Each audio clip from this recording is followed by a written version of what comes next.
भारत के इतिहास में ये पहली बार होने जा रहा है कि नरेंद्र मोदी जी की सरकार में हमारी नारी शक्ति को इतना बड़ा सम्मान मिलने जा रहा है। ये इतिहास में पहली बार ऐसा हो रहा है कि अब जैसा कि हम कहते हैं कि घर के अंदर यदि हमारी माँ मजबूत होती है, सशक्त होती है, तो पूरा परिवार सशक्त होता है, और माता जब निर्माता होती है तो पूरा घर अच्छे से चलता है। उसी तरीके से हम सबका भी यही मानना है, खासतौर पर नारी शक्ति का, कि यदि भारत तभी विकसित कहलाएगा जब नारी शक्ति निर्माता बनेगी और इस देश के कानून में, नीति में अपना फैसला लेगी, तभी जाकर के हमारा जो भारत 2047 विकसित भारत की हम जो कामना कर रहे हैं तभी संभव होगा। और उदयपुर के अंदर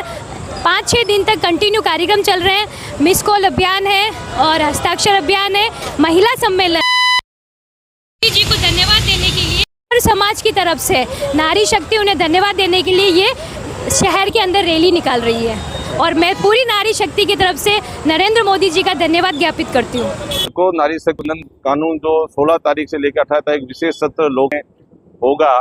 और पहले भी अध्यादेश पास हो गया था, कुछ संशोधन के लिए लोकसभा पेश होगा। निश्चित तौर से पहला लोकसभा चुनाव था, वहाँ लगभग 5% महिलाओं की भागीदारी थी, फिर धीरे धीरे भागीदारी बढ़ी, कभी 15% हुई 2019 में, और उसके बाद में अब 33% का आरक्षण।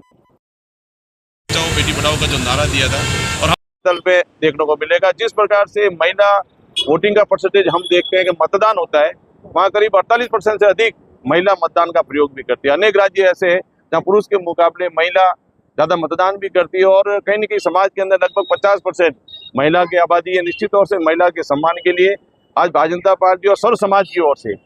विभिन्न जिला हेडक्वार्टर पर एक वाहन रैली का, तुपैया वाहन की रैली का आयोजन किया महिला द्वारा, जिसमें सामाजिक संगठन की महिला भी आई। निश्चित तौर से महिलाओं के स्वावलंबन के लिए, आत्मनिर्भर के लिए देश के प्रधानमंत्री का महत्वपूर्ण कदम है, जिसके तहत आने वाले समय में देश के प्रधानमंत्री का आभार व्यक्त करने के लिए हस्ताक्षर अभियान भी चलाया जाएगा, दीवार लेखन भी चलाया जाएगा। कॉलेज के और स्वयं सहायता समूह के महिलाओं के साथ, बच्चों के साथ हम सब जना प्रधानमंत्री की उपलब्धि के बारे में निश्चित तौर से बताएंगे। दीवार लेखन भी होगा, और देश के प्रधानमंत्री का धन्यवाद ज्ञापित करने के लिए एक पैदल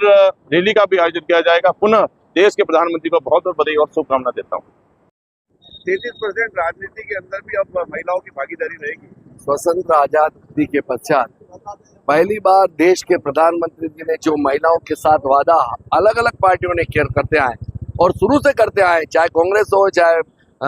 समाजवादी पार्टी हो, चाहे कम्युनिस्ट हो, सब कहते हैं, लेकिन करने की साहस किसी व्यक्ति का अगर है तो उसका नाम है देश के प्रधानमंत्री नरेंद्र भाई मोदी। उन्होंने जो काम महिलाओं बहनों के लिए किया, 33% आरक्षण का, आगामी 3 दिवसीय सत्र के अंदर इस बिल अधिनियम को पास किया जाएगा, और यूं तक हो तो पास हो चुका है, इसमें कोई अतिशयोक्ति नहीं है। और वाकई में आज पूरा देश की सारी महिलाएं, 145 करोड़ में से करीबन 55 करोड़ से ऊपर, 60 करोड़ से ऊपर महिलाओं के मन में ये हर्ष है कि आखिर हमारा भी कोई भाई इस सत्ता के ऊपर आसीन है, और देश के प्रधानमंत्री ने जो काम किया है, मैं वाकई में गर्व के साथ में हमारा सीना ऊपर हो जाता है। क्योंकि जो जो हमारे मैनिफेस्टो में था, वह मैनिफेस्टो में होने के बाद कोई काम नहीं करता है, लेकिन इन्होंने काम करने का प्रयास किया, चाहे वो धारा 370 हो, चाहे भगवान राम का मंदिर हो, चाहे नारी शक्ति वंदन अधिनियम हो, हर काम ऐसे किए जो अप्रत्याशित रूप से कहने में बहुत सरल लगते हैं, लेकिन वाकई में करना बहुत कठिन होता है। मैं अमित शाह जी को, प्रधानमंत्री जी को, हमारे